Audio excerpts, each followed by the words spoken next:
This is Javier with the real Javier Novoa, and we have yet another case study, guys. This is so exciting. We did this, ladies and gentlemen, and for anyone who's going to deny it and say, oh, no, you didn't do it, of course, Neville Goddard talks about the fact that anything that we manifest will have a very logical explanation as to why it happened. So therefore, people will say, oh, this was going to happen anyway. We did this, guys. Of course, as here you see, Trump has announced that there's a ceasefire between Israel, Iran, and the United States. The United States is not going to attack Iran. And Trump announced on his Truth Social account that Iran and Israel had fully agreed to a complete and total ceasefire, which will take place at approximately midnight Eastern time, when Iran and Israel have wound down and completed their progress. Congratulations to everyone. It's been fully agreed by and between Israel and Iran that there will be a complete and total ceasefire. These were the exact words, guys, that we used in our meditation and our praying peace. Exact words. In approximately 6 hours, saying this should be called the 12-day war. And Trump says, God bless Israel. He says this is a war that could have gone on for years and destroyed the entire Middle East, but it didn't and never will. God bless Israel. God bless Iran. God bless the Middle East. God bless the United States of America. And God bless the world. Using exact words, guys, that we used in our prayer of peace. Incredible, guys. Good job. Congratulations. And I want to show you this, guys. We use these exact words, and it's time-stamped.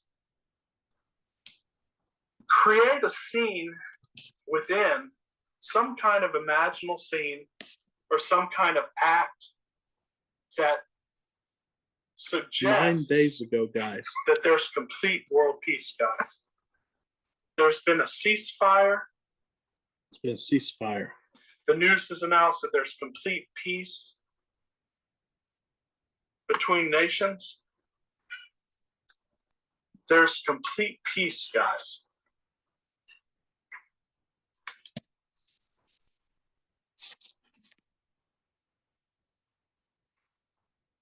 It's just been announced that Iran and Israel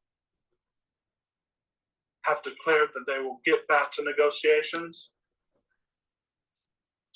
This is the true meaning of prophesying, guys. We see it and we actually bring it about because it's within. That's interiorism, guys. Russia and the United States are also negotiating, and China. And there's just a beautiful international sense of peace now, and that all is well. Future's well. Thank God. All of the countries we were saying that days ago, guys. Complete prosperity for the United States, complete prosperity for Iran, complete prosperity for Russia, China, and everybody involved.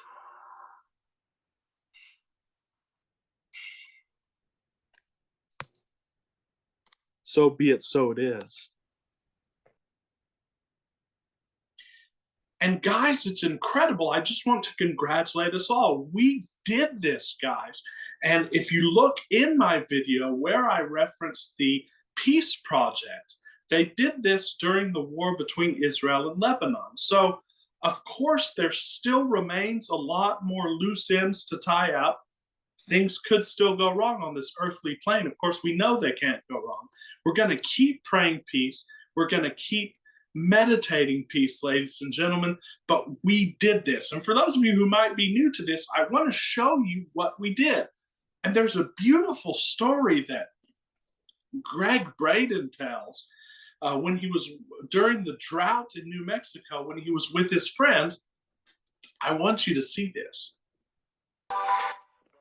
Part of all that we see, and as we feel the peace in our world or the healing in the bodies of our loved ones, we're actually empowering the field to mirror that back as we feel it in a way that will bring those changes about in our lives and in our world. This is precisely what the abbot was saying to us. in the monastery in Tibet. In the early 1990s, I had the opportunity to see this mode of prayer, this feeling-based prayer, enacted in a real-time situation. And I'd like to share the story because it perhaps best describes what otherwise is a This is nebulous Greg concept, Braden, who's an expert regarding on ancient precisely how cultures. feeling-based prayer works in our lives.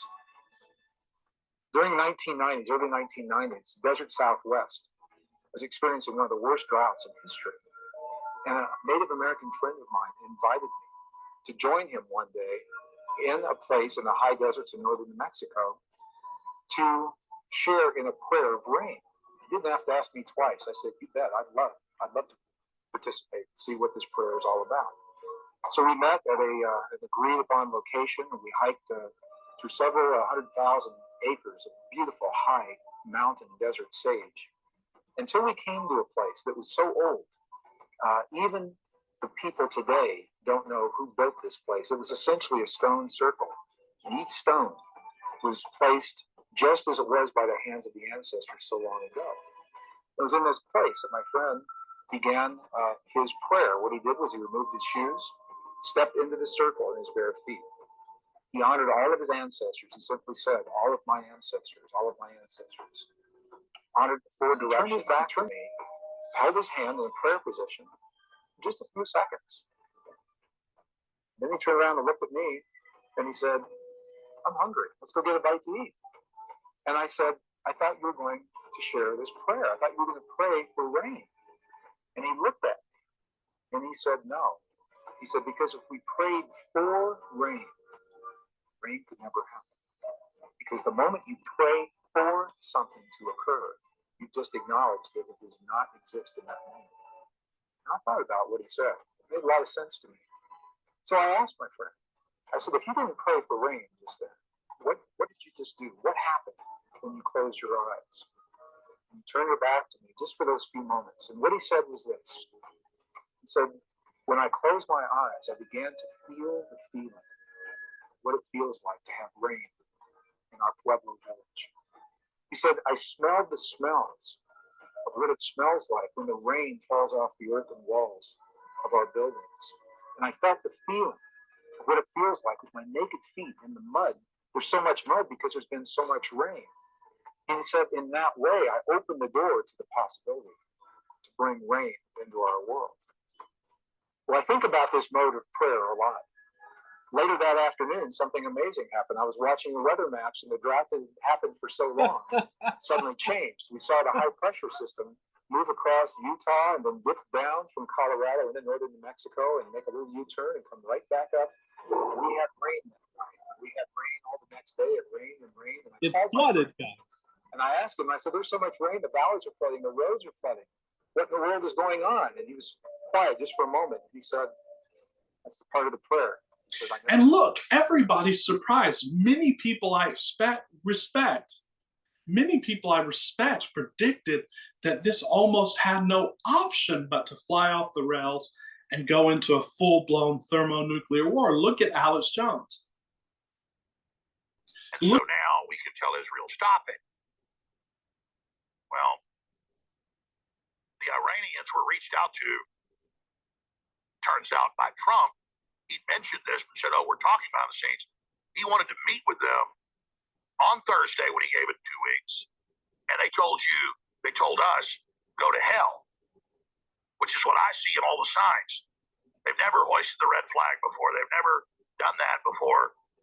They know the world's lining up behind them. They're dug in. And all the evidence points towards full war with Iran and its allies has now begun. Remember, here's Paul Revere. All the evidence was pointing to Things are full about to war, happen. guys. Things are live feed right now. It's only yesterday. Look at another person I respect on another side, Cenk Uygur. Written down on X. You can go see it for yourself. I said they'll start with saying that they're doing it because of WMD. They'll have fake intelligence about it, just like they did in Iraq. They're running the same exact playbook. And this path So was now playing what they're out. doing is they're saying, "Oh yeah, Iran had a nuke. Oh well, they didn't have a nuke. Oh my God, they're going to get it within a year. or they're going to get it within a couple of weeks. Just kidding. They're going to get it within a year, maybe, right?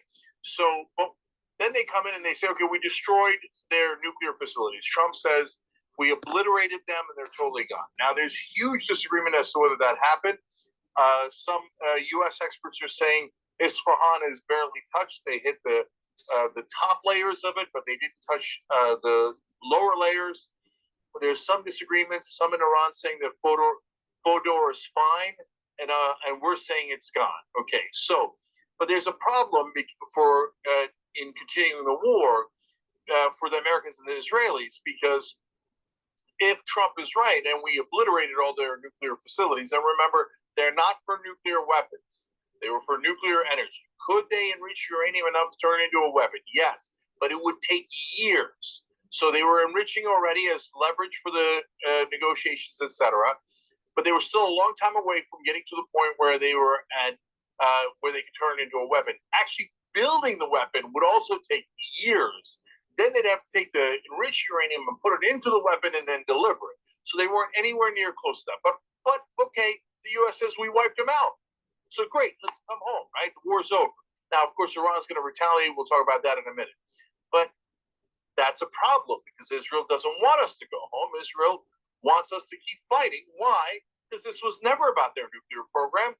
Netanyahu's on the record for 33 years straight telling us, oh, you have to invade Iran. You have to attack Iran. You have to bomb Iran. They're weeks away, months away from getting a nuclear weapon. Well, for 33 straight years, he was lying.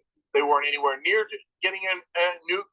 So since that was never the real reason was regime change until the Iranians or we go in with ground troops or the Israelis do it themselves, or in their fantasies, the Iranians rise up and do it themselves. And then they have a government that in their ludicrous fantasy land comes out and goes, oh, you know what? Even though we were just attacked and we did this revolution and we got rid of the mullahs, we no longer care about the citizens of Iran. And even right as the attack from Iran was coming, which turned out to be a dud, guys, people thought, oh, this was the big one here. Breaking news.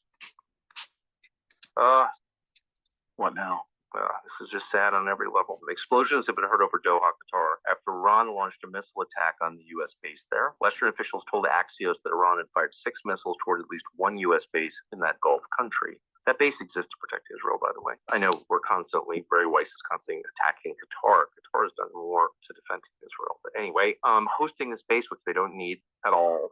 It's the richest country in the world. They don't need to do it. They're doing it to be nice. But anyway, sorry. This is so distressing. Have Americans been killed? Officials said earlier that the base located just outside Doha was facing a credible threat. Trump officials are convening in D.C. The base is home to CENTCOM's HQ. British military personnel also serve in our rotation. Many planes have been moved out recently. No reports of impacts at U.S. base in Qatar as American Patriot missile defense systems intercept Iranian missiles. Thank God, says Nick Sordor. I totally agree. But we don't know then if they were directly targeting it or if they were doing like they did.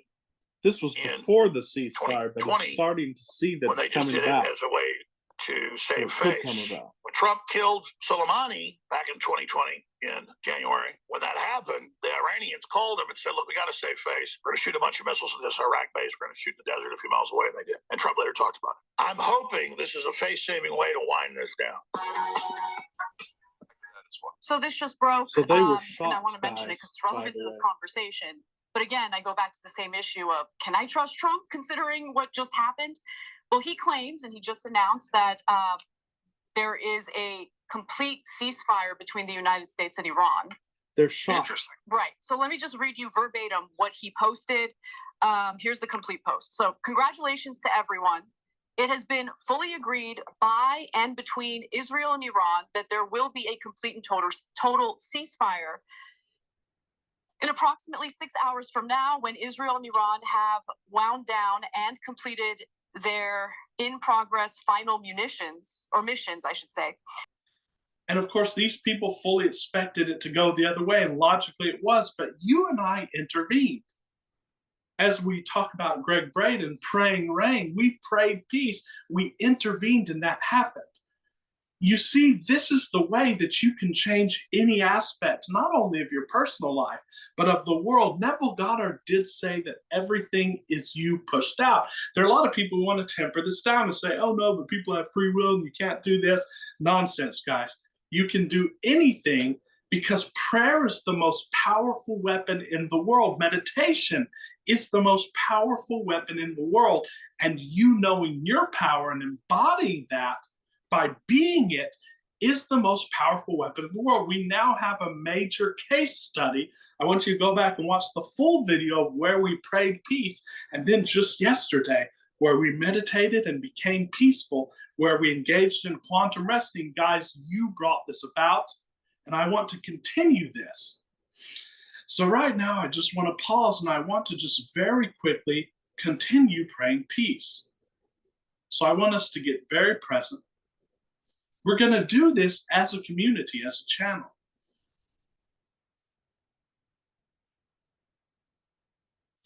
And of course, the Native American, he just took a few seconds. You can take a few seconds too. There's no reason that you have to go into this relaxation. It's just nicer to go into relaxation. Of course, it's easy for us now because we know there's peace.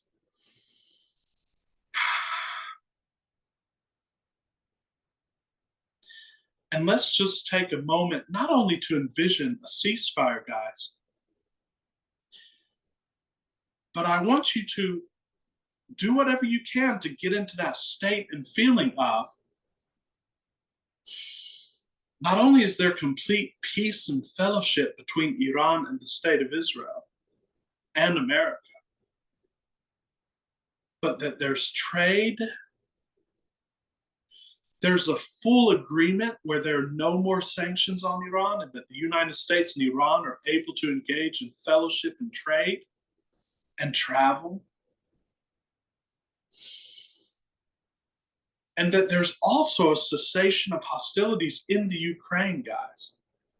That the conflict between Ukraine and Russia is completely solved, and that those people are now embracing each other as brothers. There's trade. There's friendship, there's exchange.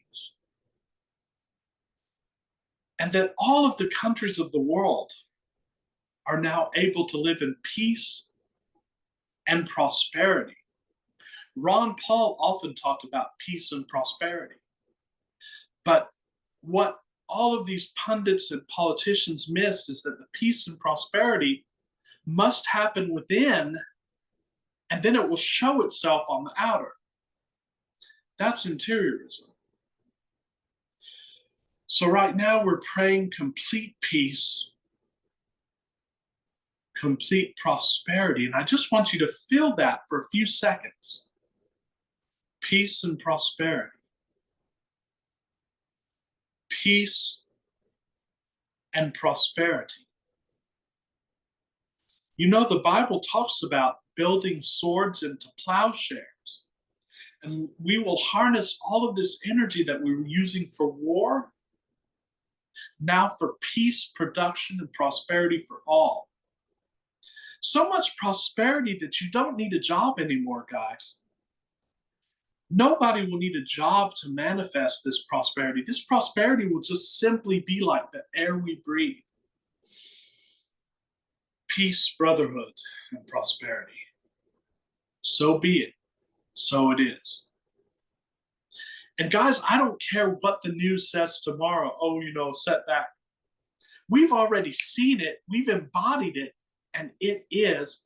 And we have actual documentary proof in this video and the videos of the past. So thank you guys so much for joining me. If you want to continue this odyssey of just manifesting everything that we want, both individually and together as a community, please do subscribe to the channel, like the videos, share the videos. And together, guys, we will create beauty, peace, prosperity, abundance for ourselves, our families, and for the entire world. Until very soon, guys. Thanks for watching. It's Javier with The Real Javier Gamboa, and have a very wonderful night.